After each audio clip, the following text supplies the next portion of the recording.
अस्सलाम वालेकुम। ये सॉफ्टवेयर की जो है मेन स्क्रीन है। इस पे आपको दो पासवर्ड दिए जाएंगे, एक आपके ऑनर का होगा और एक सेल्समैन का। अभी मैं ऑनर का पासवर्ड लगाता हूँ पहले।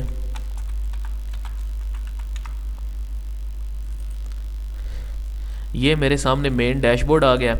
अब इसमें ये है कि राइट साइड पे ये जो शुरू शो हो रहा है मुझे टेबल, इसमें ना आपकी आउट ऑफ स्टॉक जो आइटम्स होंगी ना, जो भी आइटम्स आपके पास 5 से कम रह गई होंगी वो इधर शो होंगी, ताकि आप चेक कर सकें अगली दफ़ा जब आप डिमांड बनाएं तो आपको पता हो कि कौन कौन सी चीज़ मेरे पास ख़त्म होने वाली है। उसके बाद ये लेफ़्ट साइड पे ना पूरा मेन्यू है। पहले मैं आपको मेन्यू का बता देता हूँ। नीचे से शुरू करते हैं। सबसे पहले ये हैं परचेज़ लेजर्स, यानी जो आपके सप्लायर्स हैं ना उनके जो खाते वगैरह होंगे वो परचेज़ लेजर्स में होंगे। जो आपने अपना स्टॉक वगैरह एंटर करना है, जो भी चीज़ें आपने परचेज़ की हैं वो आप परचेज़ में से करेंगे। उसके बाद लेजर्स हैं। लेजर्स में आप जो आपके गाहक हैं उनके जो खाते होंगे वो सारे लेजर्स में होंगे। उसके बाद जो आप ट्रांजैक्शंस बैंक के थ्रू करते हैं उनका सारा रिकॉर्ड बैंक वाले सेक्शन में होगा। उसके बाद है डेली बुक। डेली बुक में आपके जो रोज़नामचा होता है, रोज़ के आपकी इनकम कितनी हुई है और खर्चा कितना हुआ है, इसमें आएगा। उसके बाद है वेंडर्स और सप्लायर्स। आपने जो सप्लायर है या कस्टमर है आपने क्रिएट करना है वो इधर से करना है। उसके बाद है एक्सपेंसेस, आपने अपने जो अखराजात है वो इधर डालने हैं। उसके बाद है स्टॉक, जो आपने चेक करना है कि मेरे पास कौन सी चीज़ स्टॉक में कितनी पड़ी है, वो आप स्टॉक से चेक कर सकते हैं। उसके बाद है रिपोर्ट्स में, इसमें आप सेल्स वगैरह और प्रॉफिट वगैरह चेक कर सकते हैं। और पहले नंबर पे है पॉइंट ऑफ सेल, इधर से आप नया बिल बनाना हो तो वो उधर से बना सकते हैं। सबसे पहले हम शुरू करते हैं, हम ना एक कस्टमर क्रिएट करते हैं और एक सप्लायर क्रिएट करते हैं। ये वेंडर्स और सप्लायर में जाएंगे, ठीक है। और सबसे पहले मैं एक सप्लायर क्रिएट करता हूँ, उसको मैं सप्लायर 1 का नाम दे देता हूँ। और उसका मैं आगे कॉन्टैक्ट नंबर, जो भी आपके पास डिटेल्स हैं, उसका एड्रेस, उसकी डिस्क्रिप्शन, उसका व्हाट्सएप नंबर और उसका वी चैट नंबर, और एंड पे आपने टाइप सेलेक्ट करनी है कि वो आपका सप्लायर है या कस्टमर है। एक मैं सप्लायर क्रिएट कर देता हूँ, ये मैंने क्रिएट कर दिया। और एक मैं कस्टमर क्रिएट कर देता हूँ कस्टमर 1 के नाम से। और इधर से मैं टाइप में कस्टमर सेलेक्ट करूँगा तो वो कस्टमर क्रिएट हो जाएगा। ये मैंने एक कस्टमर और एक सप्लायर क्रिएट कर दिया। अब ये मेरे पास टोटल लिस्ट है, इधर से मैं चेक कर सकता हूँ किसी भी कस्टमर का रिकॉर्ड या सप्लायर का रिकॉर्ड कि उसका फ़ोन नंबर क्या है, उसका एड्रेस क्या है, ये मेरे पास शो हो रहा है। जो मैंने अभी क्रिएट किया है वो देखें, एक सप्लायर 1 सप्लायर मैंने क्रिएट किया और एक कस्टमर 1 मैंने कस्टमर क्रिएट किया, ठीक है। अभी हमने क्या करना है, सबसे पहले कि हमें परचेज़ डालनी है इसमें। फ़र्ज़ करें कि हमारे पास एक बिल आया जो हमने चीज़ें ख़रीद के लाई हैं, वो अब हम अपने सिस्टम में डालना चाह रहे हैं। तो परचेज़ में जाएंगे। सबसे पहले ऊपर से इधर सप्लायर सेलेक्ट करेंगे कि ये जो परचेज़ हमने किया है वो किस सप्लायर से किया है। जो हमने अभी क्रिएट किया है सप्लायर 1, मैं इसको सेलेक्ट कर लेता हूँ, ठीक है। अब इधर हम चीज़ें लिखेंगे जो जो हमने ली हैं। फॉर एग्ज़ाम्पल अगर मैंने मोबाइल लिया है तो मैं इधर लिखता हूँ कि इन्फिनिक्स नोट 7, ठीक है। अब इसकी कॉस्ट प्राइस में आपने लिखना है कि आपको कितने का पड़ा है। फॉर एग्ज़ाम्पल मुझे ये पड़ा ना 20,000 का, तो मैंने इधर 20,000 लिखा। उसके बाद क्वांटिटी में हमने लिखना है कि हमने क्वांटिटी परचेज़ कितनी की है। फॉर एग्ज़ाम्पल 5 पीस हमने परचेज़ किया तो मैंने इधर 5 लिख दिया। उसके बाद फाइनल सेल प्राइस, यानी हमने इसको सेल कितने का करना है, 25 का सेल करना है तो 25 लिख दिया। और एंड पे ये टोटल प्राइस है, ये खुद कैलकुलेट होगी। जब आप ये इक्वल वाले बटन पे क्लिक करेंगे ना तो इधर टोटल प्राइस जो आपने उसको पे किया ना वो खुद आ गया 1,00,000 रुपया। यानी 20,000 का आपको एक पड़ा है, 5 आपने लिए हैं तो इसका 1,00,000 बनना चाहिए। ये मैंने ऐड टू कार्ट दबाना है तो ये एक बिल में ऐड हो जाना। परचेज़ कर रहे हैं अब समझे। हमने दूसरी जो आइटम परचेज़ की है वो है नोट 8 कर लेते हैं, ठीक है। उसके बाद इसकी भी कास्ट प्राइस मैंने लिखनी है पहले। उसके बाद क्वांटिटी कितनी परचेज़ की है, उसके बाद इसको मैंने सेल कितने का करना है। एंड पे इक्वल का बटन दबाना है, ये कैलकुलेट खुद हो जाएगा। उसके बाद ऐड टू कार्ट हमने कर देना। इसी तरह हमने पूरा बिल बनाना है। एंड पे ये देखें नीचे अमाउंट आ रही है 1,90,000 रुपया। इसको हमने टैली कर लेना, मैच कर लेना जो हमने परचेज़ की थी उसके साथ, ताकि हमें अंदाज़ा हो जाए कि उसने हमें ठीक रेट लगाया, कैलकुलेशन में कोई कमी तो नहीं है, ठीक है। इसके बाद हमने एंड पे सेव स्टॉक पे क्लिक करना है। सेव स्टॉक पे क्लिक किया और ये स्टॉक हमारे पास अब ऐड हो चुका है। उसके बाद हम जाएंगे परचेज़ लेजर्स में। परचेज़ लेजर्स में हम गए, इधर से हम ना उसका नाम सेलेक्ट करेंगे सप्लायर का, वो था सप्लायर 1, और हम कैलकुलेट करेंगे। अभी देखें हमने उससे 1,90,000 की शॉपिंग की है। अभी तक हमने उसको कोई भी चीज़ पे नहीं की, तो 1000 था ना, वो पूरे का पूरा अभी पेएबल है, ठीक है। तो जब हमने उसको पे करना है ना, तो हम इस पर डबल क्लिक करेंगे। ये 1,90,000 का बिल आपके सामने नज़र आ रहा है, इस पर डबल क्लिक करेंगे तो ये नीचे देखें, इधर डिटेल्स ऑटोमेटिक फिल हो जाएगी, क्लाइंट नेम ऑटोमेटिक आ गया, बिल नंबर भी ऑटोमेटिक आ गया। अब हमने यह करना ये है कि फॉर एग्ज़ाम्पल अगर हमने 1,90,000 में से ना उसको 1.5 लाख पे कर दिया, तो हम पेड वाले में लिखेंगे 1.5 लाख, और उसको पे कैसे किया, कैश से किया या बैंक से। कैश से अगर किया, कैश सेलेक्ट करेंगे और ये पेड पे क्लिक कर देंगे।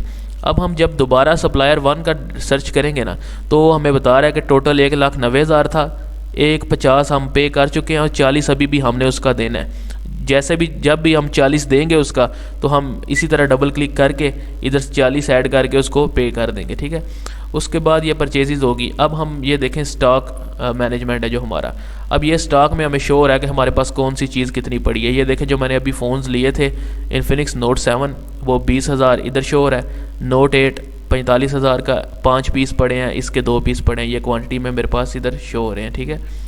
उसके बाद ये है कि अब बारी आती है कि हमने जो सेल करनी है, हमारे पास कोई कस्टमर आता है, हमने उसको बिल बना के देना है। तो हम आएंगे इधर पॉइंट ऑफ सेल सेक्शन में, और पॉइंट ऑफ सेल सेक्शन से हम ये करेंगे कि सबसे पहले हम इधर से कैश सेलेक्ट करेंगे या क्रेडिट सेलेक्ट करेंगे या क्रेडिट प्लस कैश सेलेक्ट करेंगे, हमने मोड सेलेक्ट करना है। अगर तो हम सारा बिल कैश पे दे रहे हैं ना उसको, तो हम कैश सेलेक्ट किया इधर से।